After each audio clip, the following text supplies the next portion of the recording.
जय सिया राम। सभी को जय सिया राम। और रामचरितमानस बालकांड हम लोग प्रथम सोरठे से आज आरंभ करते हैं। जो सुमिरत सिद्धि होई, गणनायक करिबर बदन, करौ अनुग्रह सोई, बुद्धि राशि शुभ गुण सदन। गोस्वामी जी आरंभ करते ही रामचरितमानस का गणेश भगवान का स्मरण करते हैं। और गणेश भगवान का स्मरण करने के साथ ही उनको बुद्धिरास शुभ गुण सदन कहते हैं। अर्थात बुद्धि की बहुत आवश्यकता है। म्यूट करिए किसी का, बहुत ज्यादा आवाज आ रही है। आवाज पुकार पुकार के किसी को। रीता शर्मा जी का खुला हुआ है, रीता शर्मा जी का। हाँ, वो नए लोग जुड़ते जाते हैं तो खिसकता जाता है, दिख तो हमें गया था। तो गणेश भगवान बुद्धि के स्वामी हैं। और गोस्वामी जी पहले ही सबसे पहले बुद्धि की महत्ता को बताते हुए उनको स्मरण करते हैं। उनका ये हम लोग कल सब सुन चुके हैं। बस थोड़ा सा करके आगे बढ़ते चलते हैं। मूक होई बाचाल पंगु चढ़े गिरिबर गहन। क्योंकि उन्होंने आरंभ में ही वाणी विनायकों की वंदना करी है, तो विनायक गणपति के पश्चात वो वाणी, वाणी रूपी सरस्वती माता, जिनकी कृपा से हमारे बुद्धि में आने वाले विचार वाणी का अर्थात अभिव्यक्ति का रूप प्राप्त कर पाते हैं। मूक होई बाचाल पंगु चढ़े गिरिबर गहन। और जो लंगड़े हैं वो बड़े कठिन पर्वतों को चढ़ सकते हैं। जासु कृपा सो दयाल, द्रवौ सकल कलिमल दहन। यहाँ तक हम लोग कल समझ चुके थे। आगे बढ़ते हैं। नील सरोरु श्याम तरुण अरुण बारिज नयन, करौ सो मम उर धाम सदा क्षीर सागर शयन। जिनका शरीर नीले कमल के समान है, तरुण अरुण बिल्कुल नया नया खिला हुआ, तरुण लाल रंग का जैसे उनके नेत्र हैं। यानी शरीर तो उनका नील वर्णी है, नीला और श्यामल मिला हुआ। और नेत्र उनके नए नए खिले हुए लाल कमल के समान है। अब लाल कमल के समान तो हैं, परंतु करौ सो मम उर धाम सदा क्षीर सागर शयन। ऐसे क्षीर सागर में सोए हुए भगवान सदा मेरे हृदय में निवास करे। तो कल जब हम इसको पढ़ रहे थे तो बड़ा सुंदर लग रहा था कि शयन किए हुए हैं भगवान। और ऐसे शयन किए हुए भगवान के नेत्रों का वर्णन गोस्वामी जी तरुण अरुण बारिज नयन और हर जगह इस तरह से लिखा जा गया है भगवान के नेत्रों को। तो नील सरोरु श्याम बुद्धि के द्वारा जब हम इस सृष्टि को देखते हैं तो सबसे पहले कल हम लोगों ने यहाँ से ही यहाँ तक ही किया था कि हमें नीला आकाश दिखता है, जो दिखता है होता नहीं है। ये जो आधुनिक भौतिक शास्त्र है वो इसको सिद्ध कर चुका है। तो दिखता कैसे है? जो हमारे नेत्रों की क्षमता है उसके कारण वो हमें नीला दिखता है। यानी हम अपनी बुद्धि से केवल अपनी इंद्रियों की क्षमता अनुसार ही चीजों को देख सुन समझ परख सकते हैं। तो जो चीजें हमें समझ ना आए, हम परख नहीं पा रहे हैं अभी, हमें उनको गलत मानने का या कहने का कोई अधिकार नहीं है।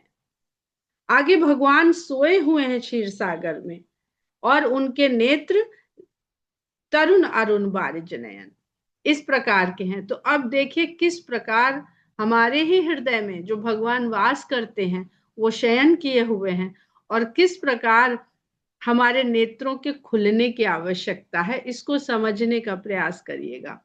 कुंद इंदु समदेह उमा रमन करुणायन। भगवान विष्णु के बाद भगवान शंकर की वंदना करते हैं गोस्वामी जी और कहते हैं जिनका जिनकी देह का रंग कुंद और इंदु के समान है। कुंद एक पुष्प होता है जो श्वेत होता है या थोड़ी सी आभा लिए हुए होता है स्वर्णिम श्वेत के साथ। तो इसमें जूही कनेर बहुत सारे फूलों को कुंद कह के प्रयोग किया गया है साहित्य जगत में। और इंदु चंद्रमा।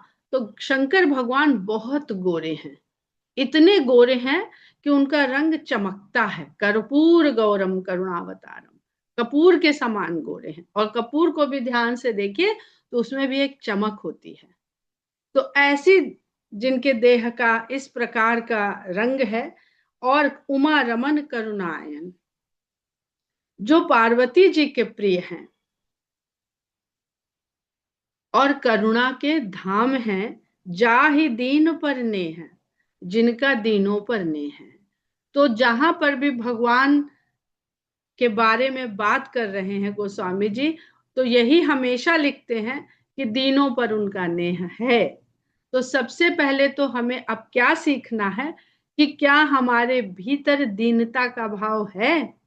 क्या हम अपने आप को दीन समझते हैं?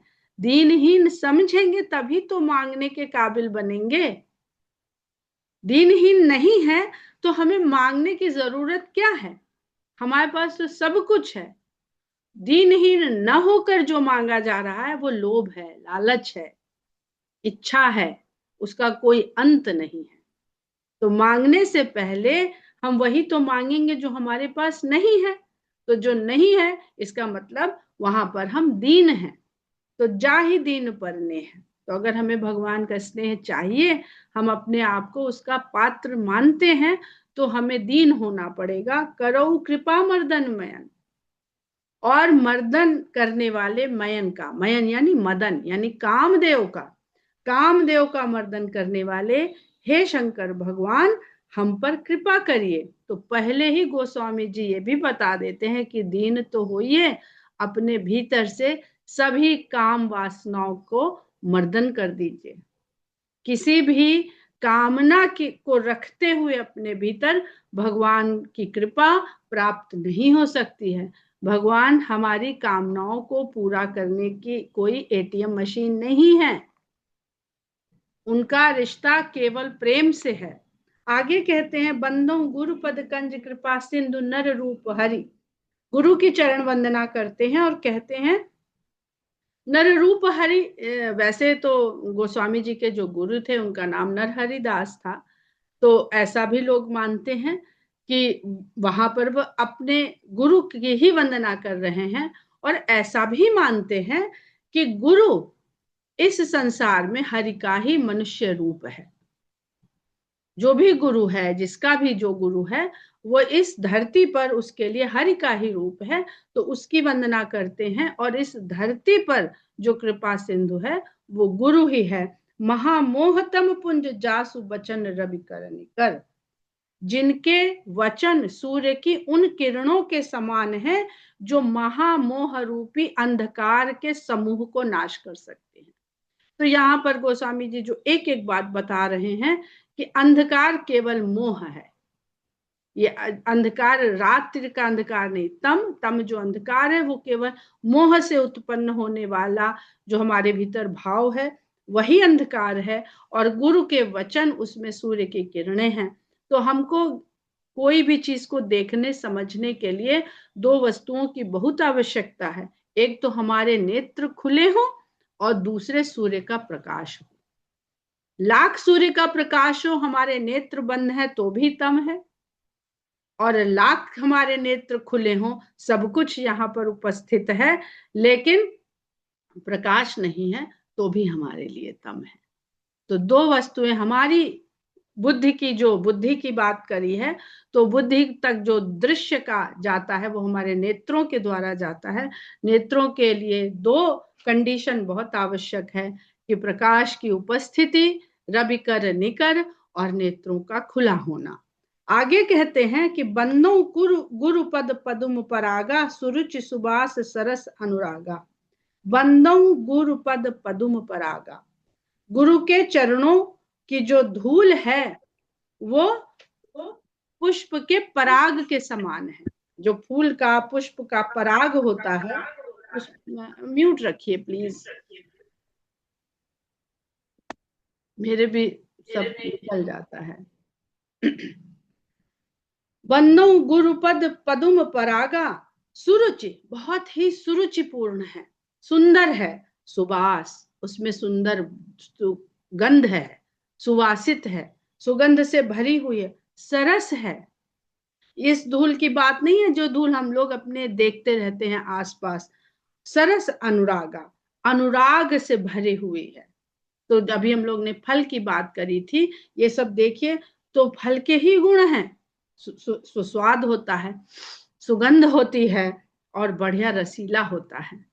तो ये अनुराग रूपी तीनों गुण जो हैं ये गुरु के चरण धूल में मिलती हैं। अमीय मूरी में चूरन चारू, जो गुरु के चरणों की धूल है वो अमृत है, मूलमय है, यानी मूल के रूप में है। तो मूल से अर्थ जड़ी बूटी, जड़ी कहा जाता है, लेकिन मूल किसी भी चीज का आरंभ भी है, मूल से मौलिक। तो जो हम जानना चाहते हैं, जो हम पाना चाहते हैं भगवान, यहाँ पर हम राम की ही बात करेंगे केवल। तो राम को जानने के लिए गुरु के चरणों की धूल ही वो सुंदर चूर्ण है, जिसके द्वारा समन सकल भव रुज परिवारु। वैद्य क्या देता है? एक चूर्ण बना के देता है, और उसको चाट लीजिए तो रोग दूर हो जाता है। तो गुरु के चरणों की जो धूल है वो ऐसी संजीवनी जड़ी का चूर्ण है कि जो अगर मिल जाए तो समन सकल भव रुज परिवारु, इस संसार में जितना भी रोग का परिवार है उन सब का, सकल का यानी सबका शमन हो जाता है, नाश हो जाता है। उत्तरकांड से बालकांड जोड़ लीजिए। पहले लगता था कि बालकांड सरल है, उत्तरकांड कठिन है। अब लग रहा है कि बालकांड तो और भी कठिन है। जितना पढ़ते जा रहे हैं उतना कठिन होता जा रहा है। तो समन सकल भव रुज परिवारु, सुकृति संभुतन विमल विभूति मंजुल मंगल मोद प्रसूति। वही जो गुरु के चरणों की धूल है, वही सुकृति संभुतन विमल विभूति। सुकृति जो पुण्य करता है, अच्छे कर्म करता है, जिसकी कृतियां सुंदर हैं। सुंदर क्या कृतियां? जो भगवान की इस सुंदर धरती को सुंदर बनाने में अपना योगदान करे, वो सुकृति। अपने को सुंदर बनाने में योगदान करे, वो उसको नहीं कहते सुकृति। तो ऐसे पुण्य लोगों के लिए वो शंभु के तन पर लिपटी हुई वो विभूति है, वही धूल जो गुरु के चरणों की है। अब ये क्या शंभु लपेटे रहते हैं? शमशान की राख। तो इसको जानने का प्रयास करिए। तो गुरु के चरणों में बैठेंगे तो इस जीवन की क्षण भंगुरता और नश्वरता का हमें बोध होगा, और हम शंकर की उस अवस्था को जान सकेंगे कि इसी देह पे, जो जीवित देह है, जो चैतन्य देह है, इसमें देह समाप्त होने के बाद की विभूति को मल रखा है। यानी एक दिन ये सब इसी गति को प्राप्त होना है। तो हमें इसके बीच में कहीं खो नहीं जाना है। एक मिनट।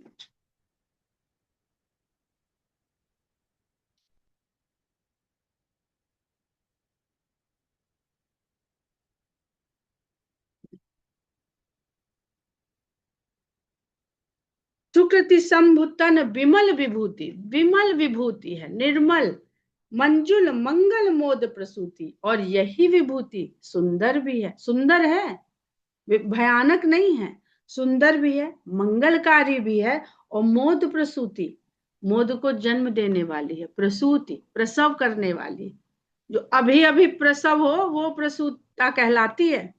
तो क्या हमको आनंद देगा इस संसार में? भवरुज क्या है? अभी गोस्वामी जी ने उत्तरकांड में भवरुज बता दिए, मानस रोग ही बताए उसमें।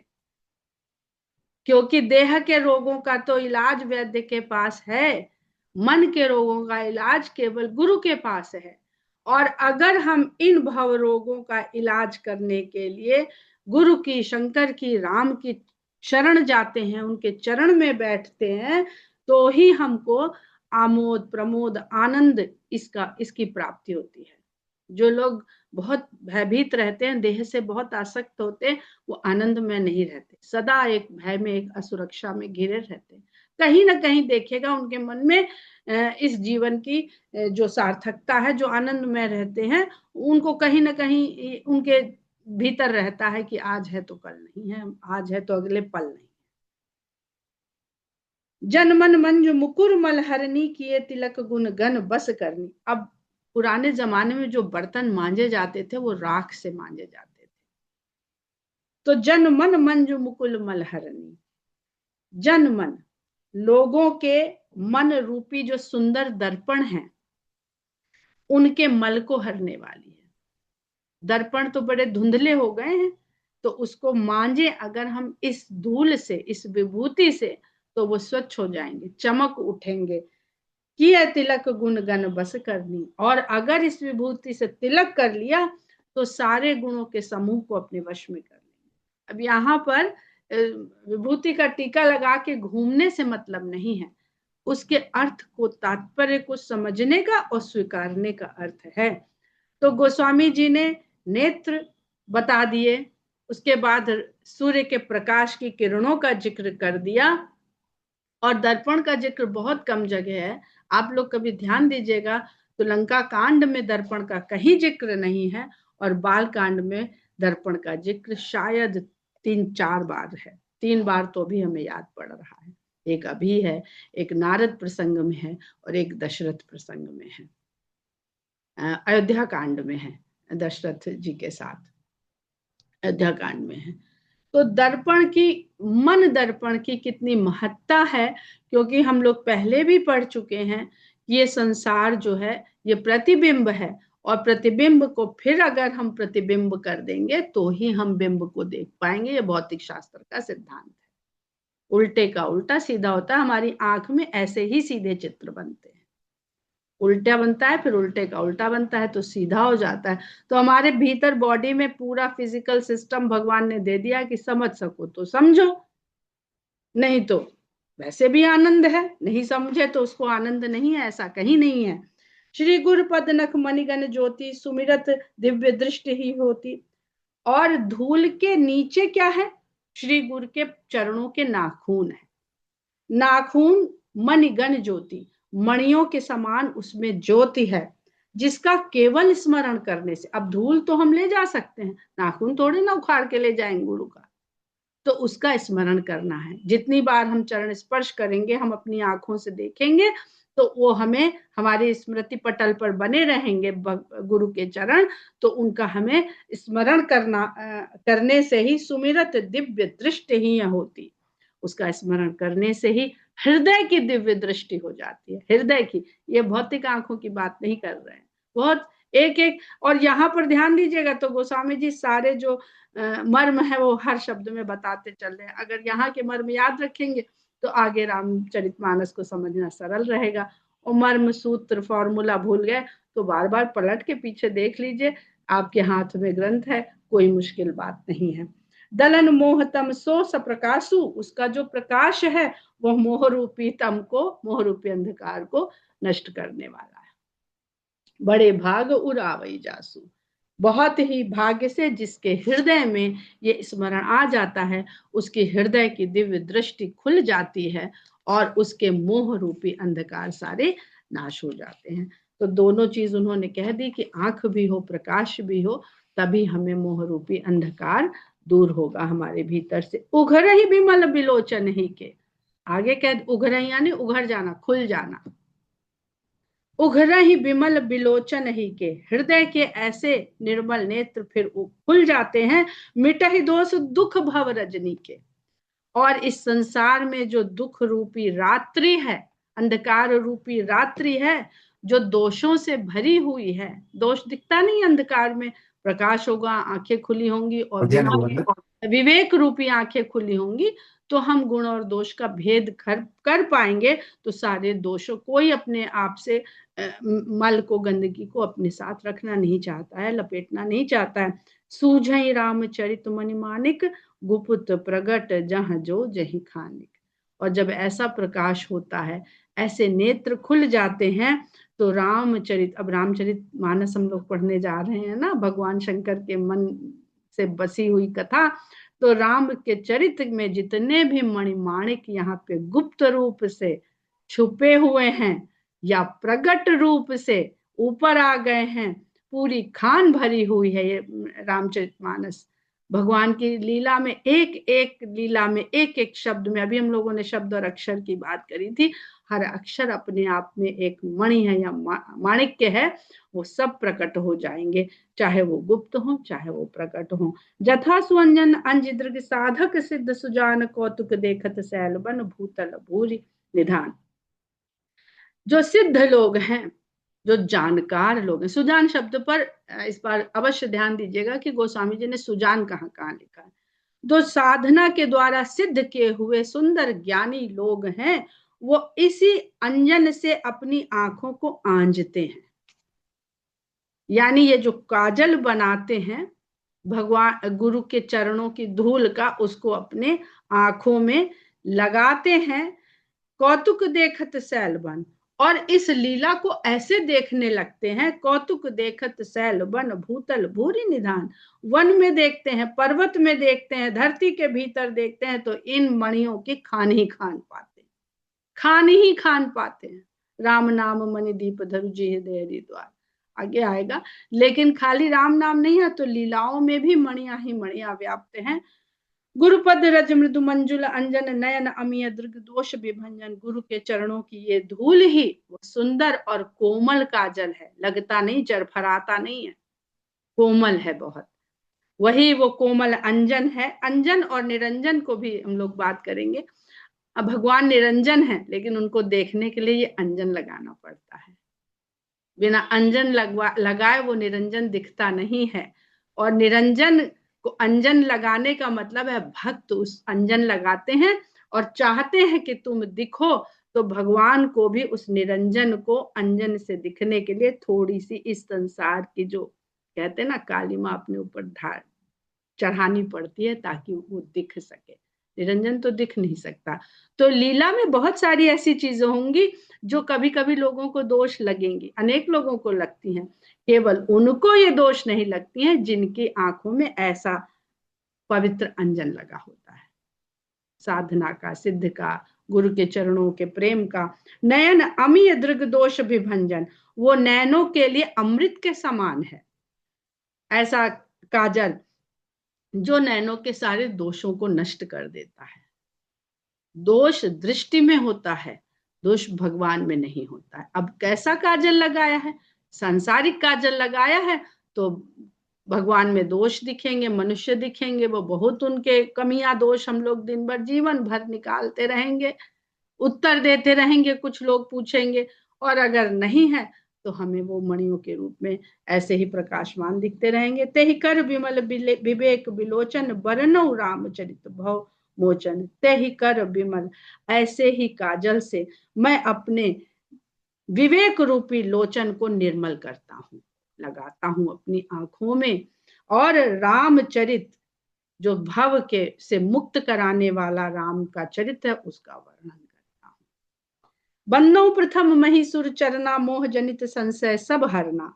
सबसे पहले मैं इस धरती के सुरों की वंदना करता हूँ। महिसुर, मही यानी धरती, सुर यानी सुर। इस धरती पर, इस धरती के जो सुर हैं उनकी चरण वंदना करता हूँ सबसे पहले। मोह जनित संशय सब हरना, जो मोह से जन्म लेने वाले सभी तरह के संशय को हरने वाले हैं। अब ये महिसुर कौन है, ये जानने के लिए बाल कांड में जब परशुराम जी से भगवान राम का और लक्ष्मण जी का संवाद होता है, तो वो पूरा संवाद ही इसीलिए है कि वहां पर ब्राह्मण के गुण क्या होते हैं यही बताया गया है। तो खाली लिखने से अर्थ ही नहीं है, ये अवस्था है। जैसे हम इवॉल्व होके मनुष्य हो गए और इवॉल्व होते होते मनुष्य से होमोसेपियन बन गए, तो ये इवोल्यूशन है, ये कभी रुकने वाला नहीं है। तो होमोसेपियन बनने के बाद, यानी जब हम मानव कहते हैं, मानव ही एक, हम लोगों ने कहा था ना, जिसके पास मन है, तो मन में ही ये सारे जाल देखिएगा तो फैलेंगे आगे चल के। मन ही सब कुछ हमें फंसाएगा भी और बचाएगा भी, बचाने के लिए भी मन ही उतना जिम्मेदार है। तो ब्राह्मण के जो गुण हैं वो थोड़े में हम आप लोग को बता देते हैं, वरना लगेगा कि गोस्वामी जी तो ब्राह्मणों की बहुत ही वो कर गए हैं, वंदना कर गए हैं, और मिश्रा जी बैठ के लगता है अपने को पुजवाने ही लगेंगी कुछ दिन के बाद। तो जिसमें सरलता हो, 9 गुण हैं भगवान ने ही बताए हैं, वहां पर हम लोग फिर से पढ़ेंगे।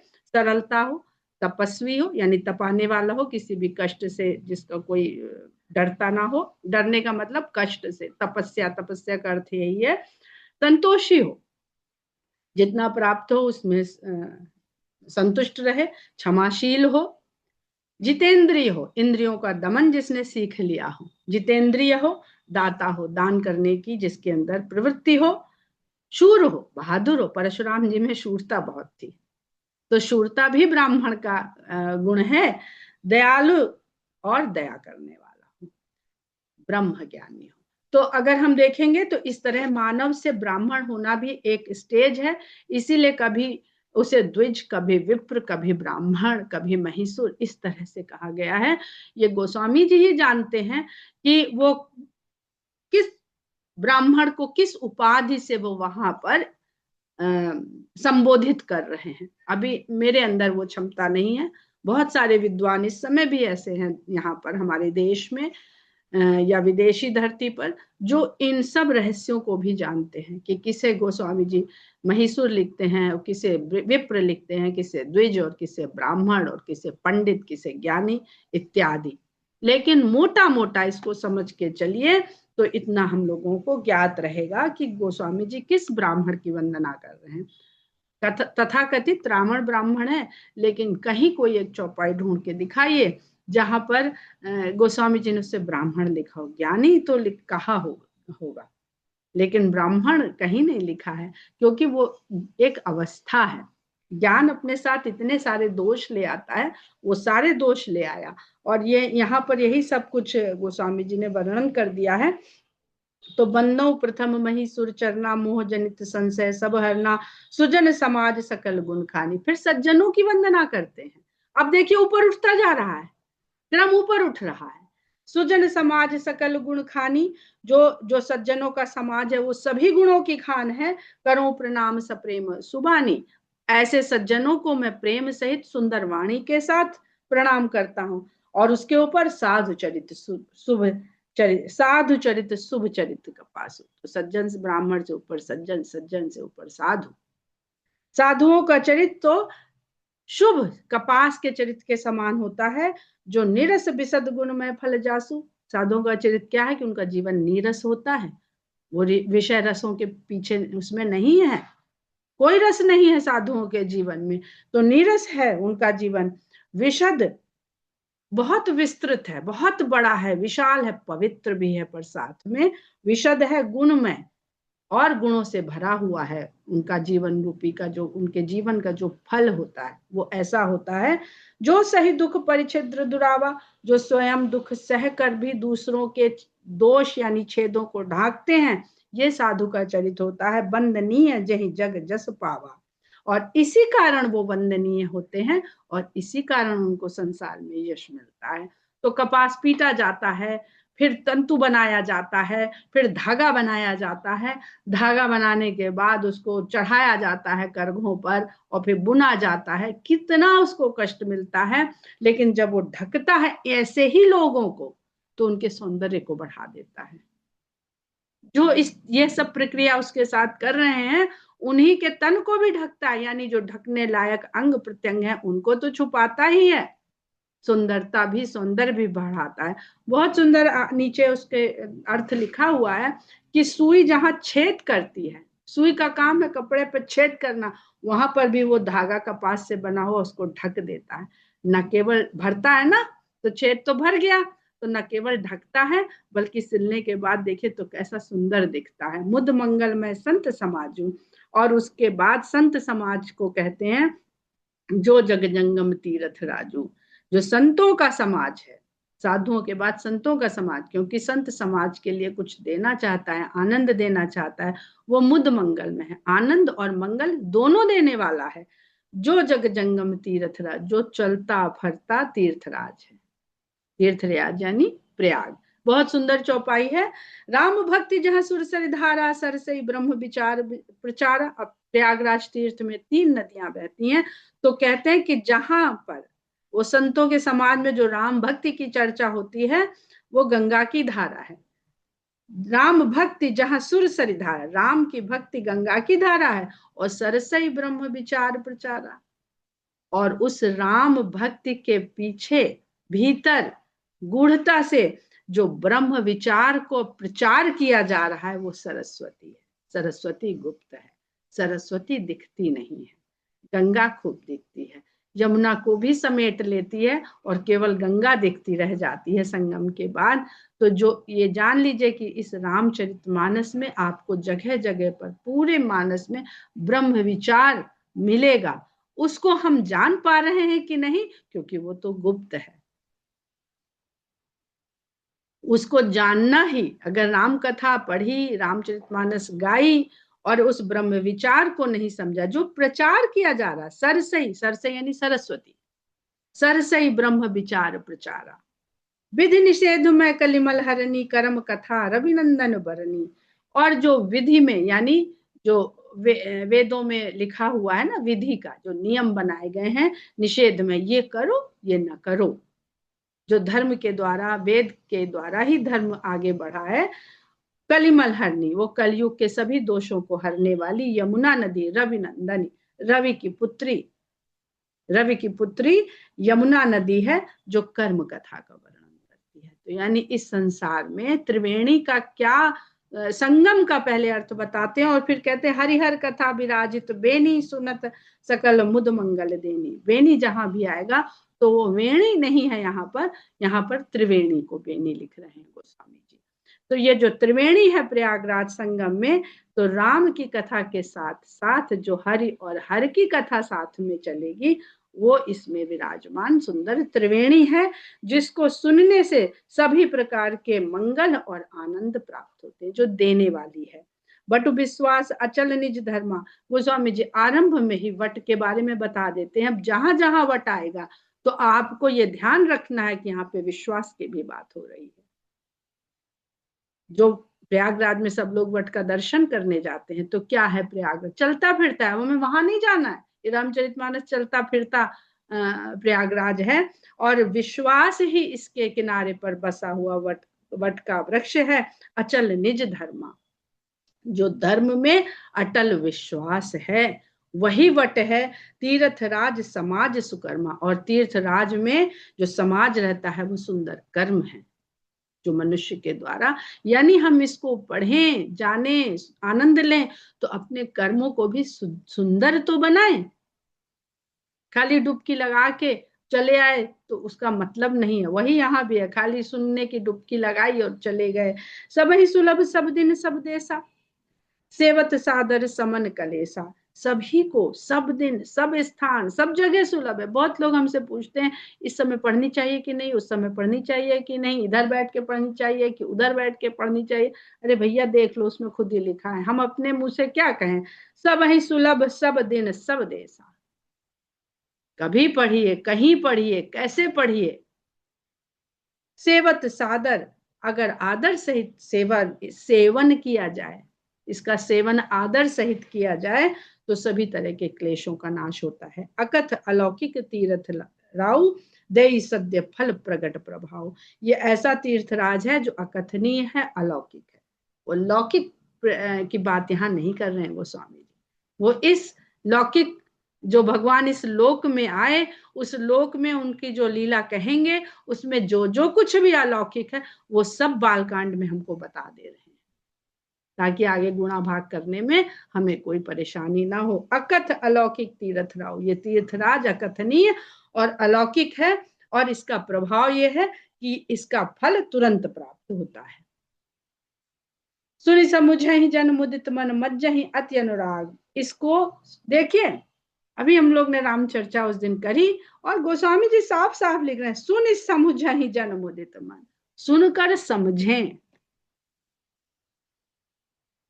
जो लोग इसको सुनी समझहि जन मुदित मन, जब लोग इसको सुनते हैं, समझते हैं, जन मुदित मन, तो ऐसे लोग आनंदित होकर के इसमें बड़े प्रेम के साथ स्नान करते हैं।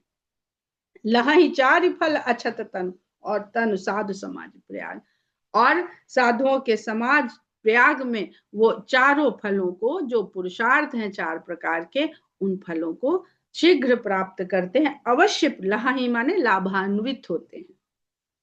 वो लाभान्वित होते हैं चारों फल से, धर्म अर्थ काम मोक्ष। तो आज हम लोग यहीं पर विराम लेते हैं और इसी भावना को, इस प्रार्थना को समझें, अपने भीतर इसको और बैठाएं अच्छी तरह से, ताकि इस बार जब हम लोग रामचरितमानस का पाठ करें, अध्ययन करें, तो भगवान हम पर ऐसी कृपा करें कि ये चारों पुरुषार्थ से बढ़कर एक और पुरुषार्थ है जिसका गोस्वामी जी ने आगे वर्णन किया है, वो है भक्ति। तो वो भक्ति रूपी पुरुषार्थ जो है अपने साथ वो सब कुछ ले आती है। जय सिया राम। जय श्री राम।